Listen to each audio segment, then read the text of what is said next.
everyone. Welcome back to Love and Life Sorted. I'm Dr. Sandy Toe, and today I want to talk about, what constitutes a good match.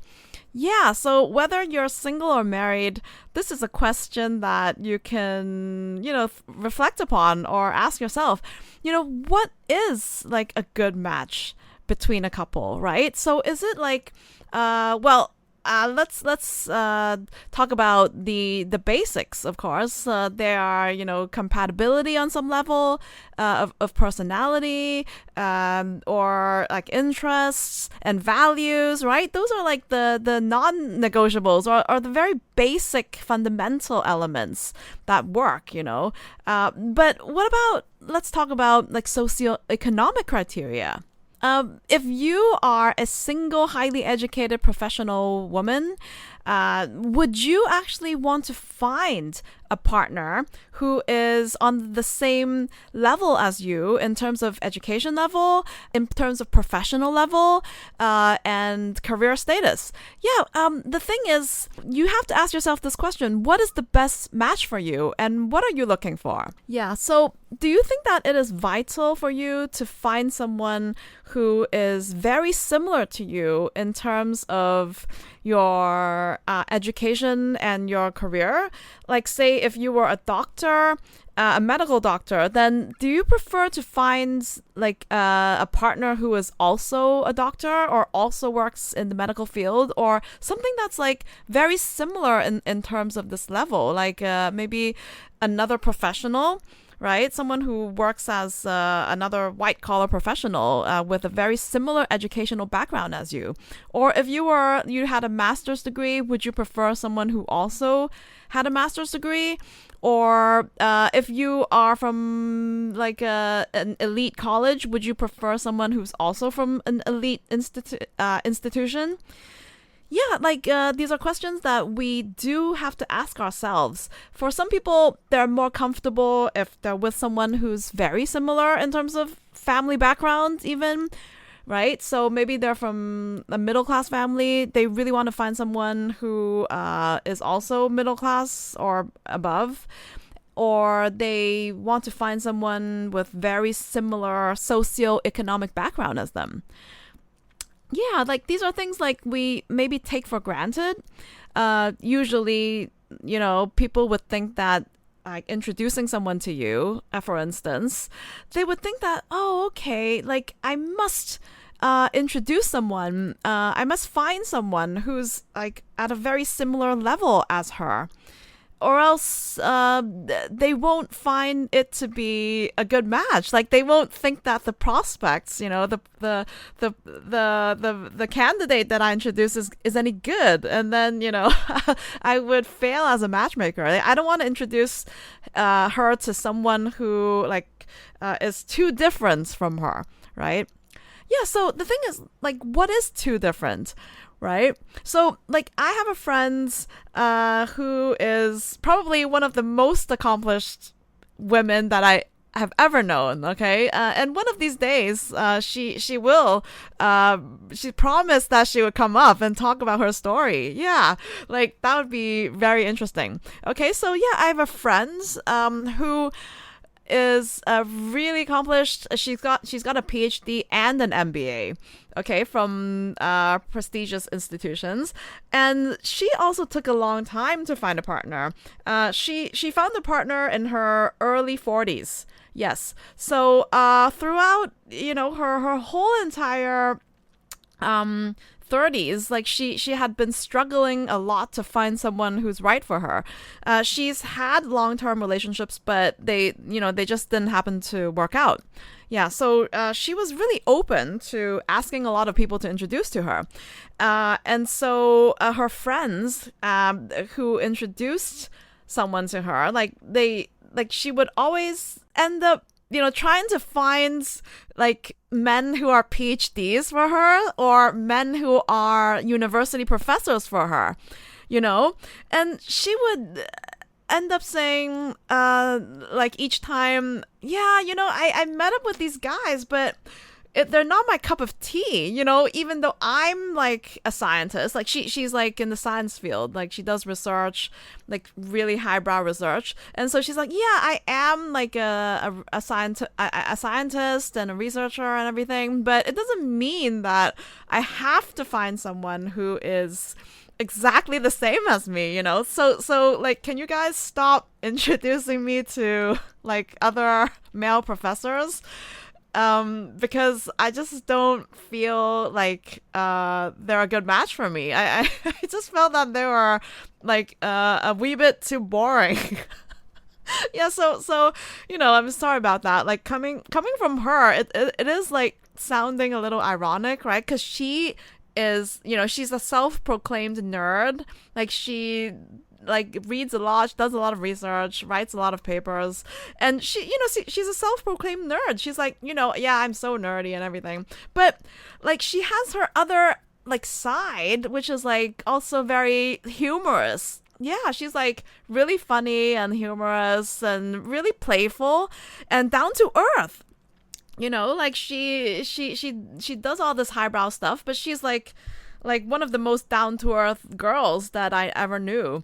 Yeah, but she's like, well, I'm afraid that I come off as too nerdy, and so like that's one of the reasons why like guys, like they're probably, well, can you use intimidated, but yeah, put off or intimidated by by her nerdiness. Like she means like they think that all she does is read and never goes out, never has fun, and that's why she can't really meet guys on her own, unless she doesn't reveal what she does. Okay, but I think like conversation with her, you could tell that she's like quite intellectual too. Like cultured and intellectual. You won't get the wrong idea. Okay.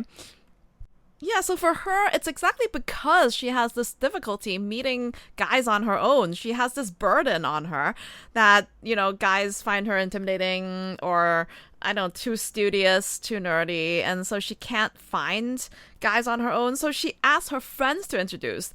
And all of these friends are not professors, okay? She has so many friends who are just like, they like to go out, they like to party, and they're just, they're not like, nerdy as she says of herself, okay? And these friends, like, they try so hard to find guys who are like her, okay? And they never ended up working.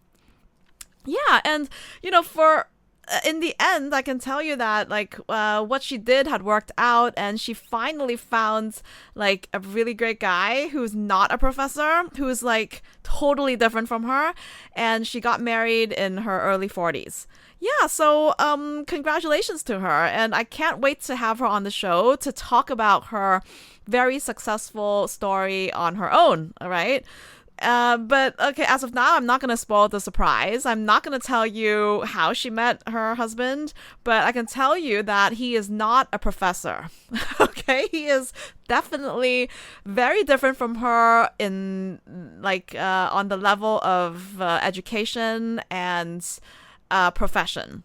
Okay, so yeah, that's not to say that he's not educated. So, he can be educated in his own capacity, except he's just not, he's not a PhD, okay? And that worked wonders for her. It worked the best for her, the best that ever did, more so than any of the other PhDs she's ever dated. Yeah, so having talked about her example, I wanted to bring out like the fact that even if you're at a certain, professional level, educational level, it doesn't necessarily mean that the best match for you is someone who is similar to you in that level. Okay, so yeah, I'm not saying that you should veer completely away from that, because probably you would not have very similar lifestyles and values, economic values, monetary values, spending habits and those things, places that you like to go or holidays you like to take. They might be like too drastic, in terms of difference, and you might not be compatible on a lifestyle level, and you can't be with a partner like that if they're too different on on that level, right? So I'm not telling you to veer completely off track, but yeah, I have another friend who I met while I was studying in Cambridge. Okay, so she's like super intellectual. Yeah, so she was also doing her PhD, and she's yeah, very intellectual, very smart, and very fun as well. Yeah, like another one of the funnest, like funniest, yeah, the funniest, most humorous people I know. Yeah, and she told me that once she went on like a holiday, a family holiday, and she met someone there. Like she met a guy there who is probably like a neighborhood technician, but he didn't go to university. Yeah, and he probably doesn't use the computer a lot, and I think his skill is more having to do with building things, like fixing things. Yeah, he's a technician guy, like a local technician guy, which she met like maybe near her family vacation spot. Yeah, so but you know what? Like she told me she had one of the best conversations she had with a guy. Yeah, like a guy who was not chauvinistic, always challenging her to a debate, like the minute she says like the guys know that she's doing a PhD on this certain subject, they would be, trying to pose questions about it and try to invite her to a debate on this subject or something to prove her ability or something like that, right? Or prove their ability in front of her. And she's sort of done with that. Yeah, she says she's met too many of these people in at Cambridge, right? So she finally met this really easygoing, down to earth guy who's like a world like apart from her, who does not belong in that world, right? And so she had a really good conversation, and but I think she told me that this guy doesn't really use email that much. Yeah, probably like he's in this small town and he doesn't really need to communicate via email. Like he knows everyone there anyway. So yeah, and he's probably not leaving that town. He was like born and bred there. And so she's like, well, the thing is, I don't really know how to keep in touch with the guy. He has email, but he rarely uses it, and he seems like he doesn't really know how to use a computer that well, and he's like completely opposite of me. And he's in that small town, and I would not imagine myself being there after I get my PhD and stuff. And so she told me that she didn't pursue it, right? But afterwards, she after coming back, she said that she sort of partially regretted, or she told me that she always had the feeling, looking back, thinking, what if, so what if she had contacted the guy, or tried to keep in touch with the guy or something to see what would happen? Would something have happened that would end up to be, would blossom into a great relationship? Because she's so fed up with like these guys who are like really sort of either intimidated by her or trying to challenge her, right? So she's like, well, it's a breath of fresh air to meet like a down to earth guy like that, right? But the thing is, it's not a rom-com that we live in. Like she understands, like she's really practical as well. She's like, well, we don't live in one of those eat, pray, love like narratives, right? Like you don't go on vacation and you just meet some guy and you fall in love and then happy ending, end of story. Like you move there to be with him. Life is not easy for me. I have like my family to consider and everything, their expectations. So I really can't like up and leave, and I'm doing my PhD. It's supposed to amount to something afterwards, right? I have to go teach, right? So for her, it was like a bunch of what ifs or missed opportunities or something.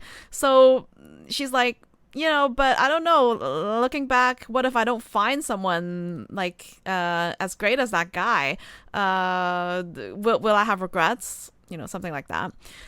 So yeah, I think this is food for thought, that we sometimes need to find a balance between our aspirations or what we think we want or we think is best for us in society's eyes or even our parents' eyes versus something that might be a little bit out of the ordinary or out of our conventional track, that sometimes may work out. Yeah, so sometimes like it's a balance between something that's very, fantastical, like something that's like completely like impossible versus something that's very standardized, very routine, very on track, right? So sometimes, you just have to, I guess, like find the middle ground, like try to evaluate what you want. And if you're okay with it, and if the community you live in is okay with it, there's so much to think about, so much to balance, right? And that makes, finding a partner more complicated than it is. Yeah, it's not all just about love or about connection or chemistry. Like there's so many things we need to think about in terms of, background and like societal expectations, your own values, your own expectations, your family, everything, right? So these are some of the things that might be sometimes hindering us or holding us down in our partner choice journey. Yeah, so I read the book by Jon Birger at Date-onomics, and also another book, Make Your Move. So I think these give very realistic advice to single, highly educated professional women out there who sometimes have trouble finding a partner, finding eligible men. Because first of all, Birger argues like very cogently that using extensive statistical research, he's found that like in some of the major states, like half of the American states, like the major states, especially New York City, like it's especially hard for single professional women to find single professional men. Because first of all, like the university educated women outnumber university educated men, first of all, right? So besides the US and also in like the majority of countries in the world, actually. So you could find, looking around you, why is it that like there are more single women that than single men that in probably the same age category? Yeah, so we're not talking about like huge age difference, but like within the same cohort, you would find that like there's seemingly not enough like eligible guys to go around for your single girlfriends. And regrettably, that is why I can never find matches for my single girl and guy friends, because there's never enough guys for the girls to go around. Yeah, like, so, like, everywhere I look, in any, like, capacity that I'm in, it's always, like, full of single, fabulous women, but there's not guys that are, that are free. Yeah, there may be single, fabulous guys, but they're not free, like, they've been taken. So that's why the competition is keen. And you would find that, like, the single, eligible men who are taken, they would have the girls that took them would have taken some initiative, probably more than you. Okay, so that is why, like, the more initiative you take, again, I talked about this in my another episode, which I would probably talk about again. I cannot emphasize enough that, probably being very passive and waiting for Prince Charming or Mr. Right is not going to land you Mr. Right, because the competition is so keen that a lot of women, they will go out there and fight for their own happiness. Yeah, so you would even see, in Sex and the City, which is based in New York, right? So how difficult it is for so many single fabulous women out there to find just to just get like an eligible man, right? And the ones like even Carrie is quite proactive, in meeting guys. Mr. Big wouldn't have been caught by her, right, if she didn't take some form of initiative. Right. So, as I said, should you make more of a move? Yes. Like the more accomplished you are, the more you should try to, open more of a door for the guy to walk in, like to create opportunities. Yeah. Okay. So, like speaking of Birger's book again, Date-onomics, like he gives like very, I think very practical advice that if first of all, like if you're a woman living in New York City, somewhere where it's nearly impossible to get like a decent single guy, then you should consider moving. Yeah, so like what you would do for your education, going to another country or state to pursue like the college of your dreams, right? Or going to a place to pursue the career of your dreams. So why can't you move across the country to another state to pursue the relationship of your dreams? So he had suggested that the West Coast in like Silicon Valley, California is the best because there are a lot of those hot male single engineers waiting for you to get, because he said that the in the West Coast, as opposed to New York City, whereas you're stuck in New York where like the single guys are spoiled for choice, right? Because like the women surrounding them, there are just too many single fabulous women that they cannot, put their hand down on who they want to be like their girlfriend. So they just end up shopping around all the time and never settling, right? Never settling down. And so, the opposite is for the guys in the Silicon Valley. Like they're probably too busy building their tech empires, too busy doing research, too busy doing all sorts of nerdy stuff, in a good way, right? And, before you know it, they've made themselves like tech billionaires or something, and so they probably like don't have the time or the skill sets for courting women. Yeah, so they're like the opposite of those like finance guys in New York. So as Birger says, like these tech guys, they're waiting for you to get a hand on them, right? To like they're waiting to find girlfriends. So if you ever have trouble, finding someone in this particular place, then you should probably consider looking at the numbers.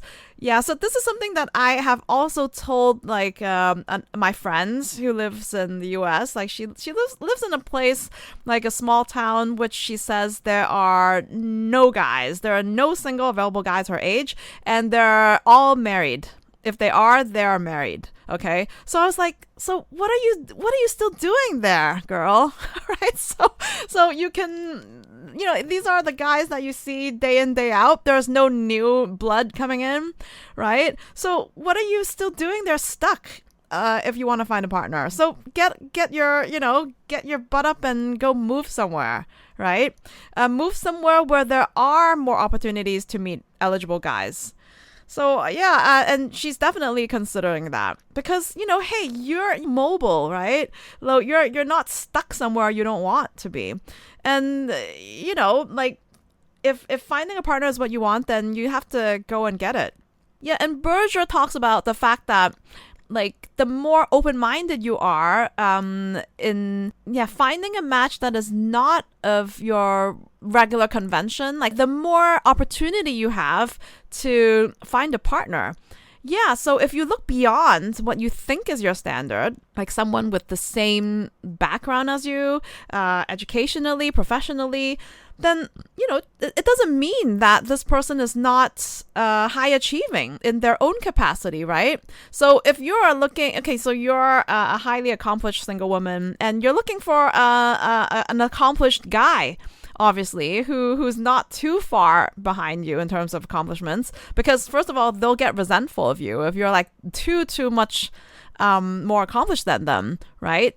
And intimidated, resentful, whatnot. So first of all, you're not going to find one who is not accomplished, but they can be accomplished too in their own capacity, right? So like for my friend who she said, well, like, who's my friend from Cambridge who said she may have foregone an opportunity with a guy who doesn't use the computer very much. But hey, maybe he's very accomplished in his building business and his carpentry and his fixing stuff, like as a technician. Like he, someday, you don't know, he might be starting his own company, or he might make it big somehow in his own capacity. It may not be like in terms of like intellectually or in terms of academically, right? So the fact that you're a professor, it doesn't mean that, he should be a professor. So like, a very good example was my friend who is a PhD, is a professor,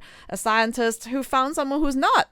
Yeah, and like it doesn't mean that her husband is not accomplished in his own realm. So yeah, I'll let her tell you what he does. But yeah, he's definitely accomplished as her, but in a different way. So because there are more university educated women than men across most of the countries in the world, then the solution would be that you would probably, like, being a single educated professional woman, you would look beyond these very standardized socio-economic criteria and maybe try to like accept someone who's not exactly in your realm but accomplished in their own. Yeah, so Birger in Date-onomics, he also mentions how because there are not enough white-collar men to go around for white-collar professional women, then like the women could also look beyond this category. You might be surprised. He's had friends who have dated outside their normative candidates. So, like labels like white collar, blue collar, nowadays it's just not that significant or important anymore. Like, especially now that the line is blurred between white collar, blue collar, traditional or modern industries, right? So yeah, here's a time that you can reevaluate and rethink your prospects and your criteria for a partner. Yeah, and sometimes your perfect match may really not be someone who's exactly like you. I have a friend who said like he's a doctor, and he said he doesn't wants, like a girlfriend or a wife who works in that same profession as him, because he said that it doesn't bring anything new to the table. Yeah, so he specifically looked for someone who's not within that profession, whether it's doctor or nurse or medical services or anyone related to medicine. He said he's had enough of that for his work, right? So he specifically wanted to look for a girl who's outside that industry, right? So I mean, same for us girls. Like my friend who's a scientist, a PhD and MBA, has everything, right? Every qualification you can think of, right? So she's like, well, I don't want to find someone who's like me. She said, I've done enough studying, I've done enough research. I just want to sort of like find someone who brings something new to the table. Yeah, so we can all learn something from these people.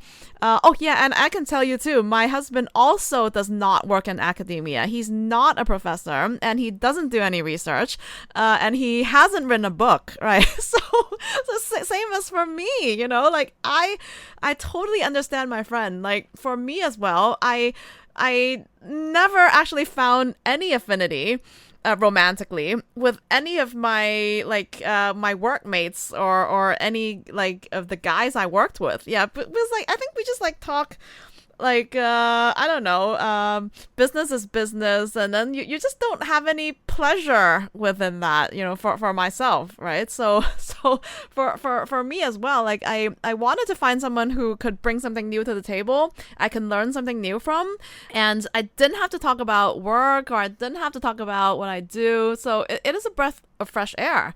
So I think similarly, like for like single fabulous women out there, you should look beyond your terrain.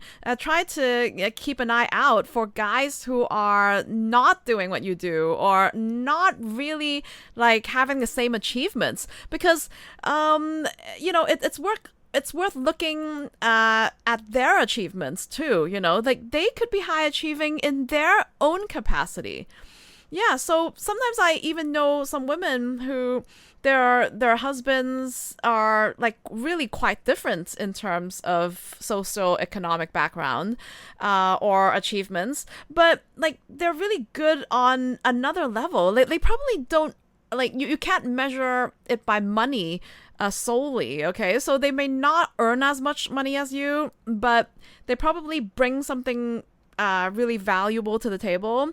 Maybe like they have a skill set that you really need, like you really need to learn. You're really clueless about like say computers or something, and they're really good at technology. Yeah, you really need a guy like that, in your life. I think like you'd be lost if you you can't keep calling your company's computer guy when you need help, right? Like on a Sunday, there's no one, right? So like there's something that they can sometimes bring into your life.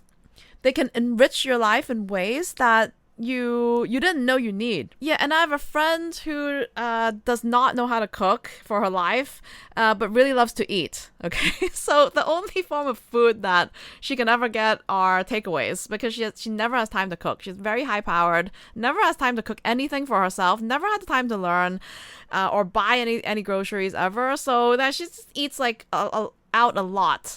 Right, so like she met this guy, like her husband, who's like a terrific cook.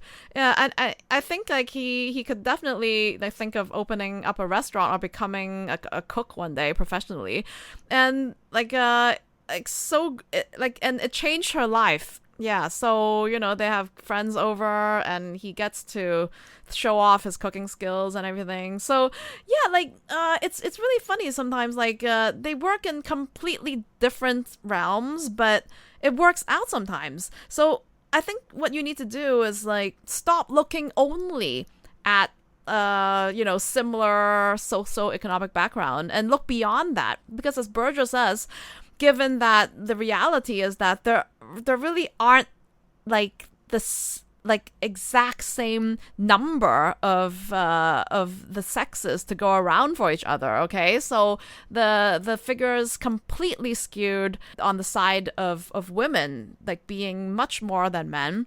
Okay, so there aren't, okay, first of all, if there aren't enough of these eligible, traditionally considered eligible men to go around for women, then it's time to look beyond the standard. Look beyond, what people mean by conventionally successful.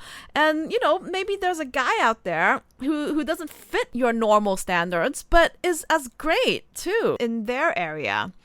Yeah, so if you've overlooked these guys in the past, like you should start looking for them now, because well, first of all, it's to narrow the gap of the different numbers, and also it can definitely bring you more opportunities. So yeah, if definitely you're not finding something within your own area, you should look beyond and be surprised. Yeah, you would be surprised as to what you will find. Like, I assure you. Okay, so thank you so much for being here. And remember to subscribe to Love and Life Sorted so you don't miss an episode. And if you want to continue our conversation, you can subscribe to my free newsletter where we can discuss more about these topics in a more detailed manner. And also check out our IG page for more fun stuff. And I'll see you again next week on Love and Life Sorted. Okay, bye!